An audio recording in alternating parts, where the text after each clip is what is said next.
قدام حوض من الاحواض اللي بيتم فيها رعايه الاسماك، واكيد ده ليه مجهود كبير، وزي ما انا فهمت منك كده لازم كمان تكون بتحب الكائنات البحريه. بالظبط، اهم حاجه انت عشان تنجحي مع الكائنات البحريه دي بخصوص مظبوط لازم تحبيها. لو انت ما حبيتهاش مش هتعرفي تتعاملي معاها. اساس كل حاجه الحب بالنسبه للكائنات والحيوانات، حتى مع طفلك يعني ده بيتعامل كانه طفل. انت بتبقي متابعاه طول اليوم طول النهار، شايفه حركته، شايفه هو بيروح فين بيجي منين. لازم تتنغمي معاه، لازم يبقى في بينكم كده جو اللي هو انسجام. انت عارفه هو عاوز ايه، خلاص هو ماشي كده ليه هو عنده مرض ما عندوش مرض. لازم الحاجات دي كلها تعرفيها من طريقه مشيه ومن طريقه. لازم كل حوض على الاقل ياخد منك من تلت لنص ساعه انك انت تفهمي الدنيا ماشيه فين، تقعدي قدامه عشان تقدري تسيطري ده رايح فين وجاي منين. دي ماشيه صح، دي بتتحرك غلط، دي فيها مشكله، دي تعبانه. لازم تاخدي بتقعد قدامهم كل يوم فتره، كل يوم فتره بتقعد تراقبهم وتشوف اي في مشكله. لازم حضرتك كل يوم يتراقبوا الاسماك دي. لازم تقعدي قدامهم تعرفي الحوض كل سمكه تعرفي هي بتتحرك ازاي، والا انت هيحصل عندك مشاكل لو سمكه تعبت وانت ما تاخديش بالك منها. فانت لازم تقفي قدام الحوض تدي لنفسك كده يعني يعني شويه استجمام كده، اللي هو تقفي تتاملي فيهم بقى، شوفي دي ايه، دي ماشيه فين، رايحه فين، جايه فين. طب دي بتتحرك كويس، لا دي تعبانه، دي واقفه، دي ماشيه، دي بتجري بسرعه ليه. لازم تعرفي مشاكل الحوض فين. احنا موجودين قدام حوض 7 وده فيه مجموعه كبيره من الاسماك، او مش كبيره، هم مش كتير بس واضح ان هم يعني متناغمين مع بعض. في حوالي 4 انواع. في منهم انجل فيش ودول نوعين. في حاجه اسمها يطلق عليها في البحر يقولوا عليها ام عطيه، اللي هي الانجل فيش الازرق بورنج اللي هناك. وفي حاجه يطلق عليها الامبراطور. اسمها ايه يا استاذ علاء؟ انجل فيش. هي الانجل عائله كبيره بس بيتقسم كل نوع لوحده. وفي معانا البات فيش، وفي حاجه اسمها الجروبر. هذه 3 انواع. وفي معانا كاترين، السمكه اللي هناك دي منعطه باصفر، دي سمكه كاترين. اسمها كاترين فيش. يعني احنا معانا كاترين وانجل وبات فيش وجروبر 4 انواع. 4 انواع في الحوض 7. الكميه الاغلب طبعا والاكبر فيهم اللي هو البات فيش، لانه البات فيش بيعيش مجموعات، ما ينفعش احط سمكه او 2 في حوض واحد، لازم يبقى مجموعه. بيعيشوا مع بعض استاذ علاء بالظبط بيعيشوا مع بعض ليهم قائد واحد مش كده؟ بالظبط، اللي هو البات فيش ده ليه قائد، وما ينفعش يعيش 1 و2 بس، لازم يبقى مجموعه عشان يبقى لهم قائد ويحسوا انهم في البيئه بتاعتهم الطبيعيه. السمكة دي عندها جماليات عالية جدا، يعني اللون بتاعها الفضي الجميل ده والشكل المفلطح واتجاهها وطريقة عومها كمان، هي طريقة هادية جدا كده ومنظمة. سمكة سريعة جدا سريعة جدا وبتاخد العين كده. بالظبط. جميلة. الانجل فيش اللي هي سمكة الملاك. الانجل فيش اللي هي السمكة دي، لا وفي منها كذا نوع. هنا في عندنا النوع الازرق، ودي يسموها في البحر الاحمر يقولوا عنها ام عطيه. ام عطيه. في حاجه ثاني جروبر برضو. طب اتسمت كده يا استاذ علاء؟ هم الشكل بتاعها. الله.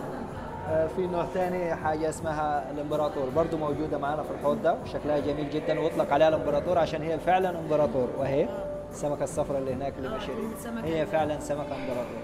شكلها مميز مميزه جدا.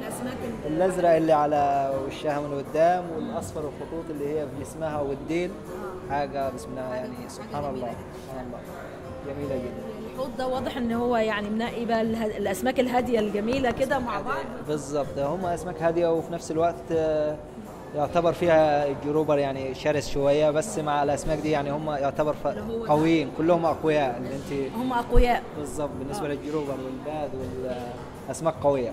الجروبر ده اللي هو اللي هي دي مش كده؟ الجروبر اللي هي السمكه كانت دلوقتي اللي هي هناك دي اللي استخبت، فدايما تحب تستخبى. وفي منها النوع الاحمر ده دي الجروبر يقولوا عنها في البحر الشريفه. الشريفه الشريفه سمكه الشريفه يقولوا عليها الشريفه.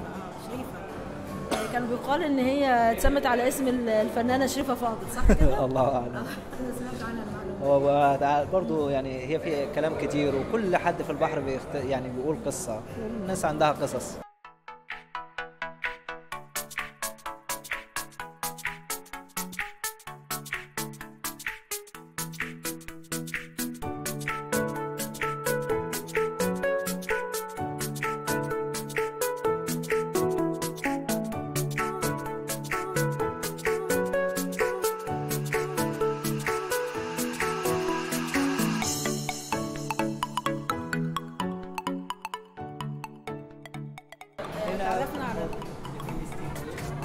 ما قلت لحضرتك كل حوض فيه اسماك مختلفه، واحنا عندنا كلهم متجمعين في الطن، لكن هنا بنقسمهم فصائل، يعني كل حوض فيه سمك معين. ده السمك الستينجري اللي انت شايفه حضرتك اللي شايفاه معانا، التايجر ستينجري اللي هو منقط بقها دايما. الستينجري في كذا نوع منه، في بلاك وفي تايجر وفي كذا نوع. بتتميز بايه بقى الستينجري؟ الستينجري بتتميز ان هي شكلها جميل بالنسبه مفلطح. للتايجر، والشكل الدوراني بتاعها، انها بيضه من تحت ومن فوق اسود لون كده متنقط جميل جدا. عيونها شكل العيون وشكل البق من تحت، لو طلعت على الازاز هتشوفي شكل بقها كانها يعني سبحان الله بتضحك كده، كانها بتضحك بالظبط. شكل الخياشيم بتاعتها من تحت، عندها خياشيم فوق وخياشيم تحت، ده بيميز جمالها يعني بيخليها جميله جدا. عندها الديل بتاعها للدفاع عن النفس مش اكتر، بيبقى فيه شوكه زي ما حضرتك شايفه، في نوع فيه شوكه واحده وفي نوع بيبقى فيه شوكتين، ده للحمايه والدفاع عن النفس مش اكتر. وفي نفس الوقت بيسهل لها مساله العوم وتتحكم في نفسها في طريقه المشي.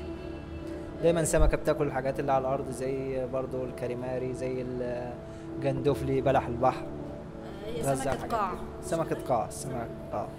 بتنام دايما وهي متفضلة. دايما على الرمل، ودايما بتحب الرمل وبتدفن فيه، يعني هي بتدفن برضو نفسها من الكائنات اللي بتدفن نفسها في الرمل.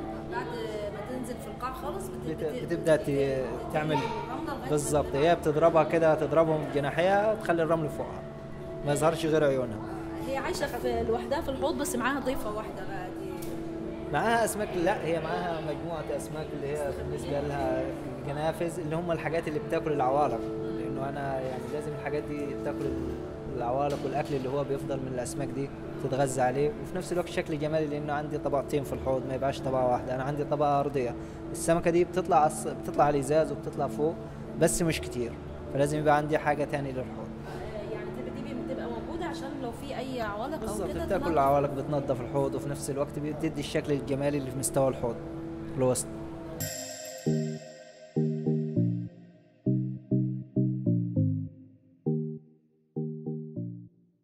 استاذ علاء، نستكمل الاحواض. وده حوض الموري، وده من اشرس الكائنات اللي موجوده في البحر الاحمر وفي البيئه البحريه بشكل عام، ومتهيألي ناس كتيره بتحب تتفرج عليه. ناس كتير بتحب تتفرج عليه، شكله بصراحه جميل جدا، مع انه هو يعني المورينا من الكائنات الخطره، وكائن ليلي وبيتغذى دايما بالليل وبيصطاد بالليل، ودايما في غذاء بيعتمد على انه هو ياكل الاسماك زي الجروبر زي الشريفه. الحوض ده فيه عندنا سبعة مورينا، دول فصيلة واحدة، وواحدة مختلفة اللي هي مورينا مختلفة عنهم، واحدة اللون الأصفر. السبعة منسجمين مع بعض، مفيش بينهم مشاكل، فيهم ذكور وفيهم إناث موجودين. بيبقى معاهم برضو أشكال أسماك صغيرة زي الأسماك دي، زي البربوني، بيبقوا دول برضو متواجدين عشان مستوى الحوض، عشان الأكل. بس ما فيش مشكلة، هم ما بياكلوا لا ما فيش مشكلة، لأن هم بياكلوا في مواعيد معينة. كل الأسماك دي كل حاجة منظمة، بياكل فيها أسماك معينة في أوقات معينة. المورينا من الأسماك المنتشرة في بيئة البحر الأحمر، منتشرة وبتحب تتخفى، وبتحب الكائن ليلي يحب إنه هو يتخفى يعني. وعشان كده لو بصيت حضرتك على شكل الديكور هنا تلاقيه معمول للتخفي، اللي هو محطوط لهم مواسير من داخل الديكور كأنه في شعبة. لانه لو انت ما عملتيش حضرتك الديكور ده او ما عملتيش الشكل ده، هي مش هتستحمل، هتموت. ما ينفعش تقعد في بيئه مكشوفه. هي لازم تحسسيها ان هي في البيئه بتاعتها لازم تستخبى. فاحنا عاملين لها يعني واخدين جزء ان هو ما تبقاش كلها متداريه، عشان برضه مش كلها متخفيه، عشان الزائر يشوفها، يقدر يشوفها. احجامها كبيره جدا استاذ علاء، وواضح ان هي بتوصل لاحجام بتوصل لحد 2 متر، وبتوصل وزنها لحوالي 15 كيلو في الحجم ده. شكلها الشكل اللي انت شايفاه، يعني اللحم بتاعها خفيف جدا، واللون من الداخل يعني على قد الطول هتلاقيها خفيفه مش تقيله. لكن هي بالنسبه للانسان طبعا لازم ياخد حذره منها. بالظبط، شافها في بيئه البحر الاحمر لازم يبقى حذر تماما. بالظبط، لازم انت تتعاملي مع يعني اي كائن انت اولا بتبقي دخيل عليه، فانت لازم تتعاملي معاه في بيئته انك انت تحترميه. الكائن ده لازم انت تحترميه، لو انت تعاملتي معاه بشكل عفوي هو لازم هيرد عليكي، هو هيرد، مفيش عنده حاجه تانية. وبالنسبه له هو بيئته، هو اقوى منك، يعني هو بيبقى اقوى لانه هو بالنسبه له في العوم والسرعه اسرع وحركته خفيفه جدا. يعني بالنسبه للمورينا دي اللي حواليه وعارف تفاصيل بالظبط، بالنسبه للمورينا دي لو شفتيها وقت الاكل يعني هي بتتحرك للخلف، انت حيوان بيمشي بالعكس، يعني بترجع بخلف، جسمها كله بيرجع لورا بسرعه رهيبه. يعني مش بس بتخش انها تهاجم، لا كمان بتهاجم يعني وترجع تتخبى. انسحاب وارتداد بالظبط، سريعه جدا، مش كان قوي، مش سهل. هي نوع واحد استاذ علاء ولا في انواع منها؟ في انواع منها فصائل، يعني هو كلهم بينتموا لفصيله واحده اللي هي عائله واحده المورين، بس في كذا نوع، في منها الابيض وفي منها الاصفر، في النوع الموجود اللي هو الرمادي ده اللي عندنا، ده اللي متهيألي اللي منتشر في بيئه البحر الاحمر، منتشر جدا، يعني هو منتشر جدا. وزي ما انت قلت لي برضه هي عندها قدره على التخفي، عشان كده بتاخد من لون البيئه اللي هي حواليها. بالنسبه لدي هي ما عندهاش يعني قدره التخفي في الالوان، هي عندها التخفي ان هي بتدور دايما على الجحور، دايما الجحور، دايما الشعب، دايما تستخبى في الشعب، ما بتقعدش كده، لانه برضه في اسماك كتير بتهاجمها، حتى القروش بتهاجمها، يعني القروش بتهاجم المورينا لو شفت. بالتالي عشان هي برضو شكلها كبير وممكن تكون وجبه مشبعه واللحم بتاعها طري جدا زي الاسفنج كده، سبحان الله. بتاكل المورينا استاذ علاء؟ في ناس كتير، في ناس بتاكلها، بس على حسب دول شرق اسيا بياكلوها، في ناس بياكلوها.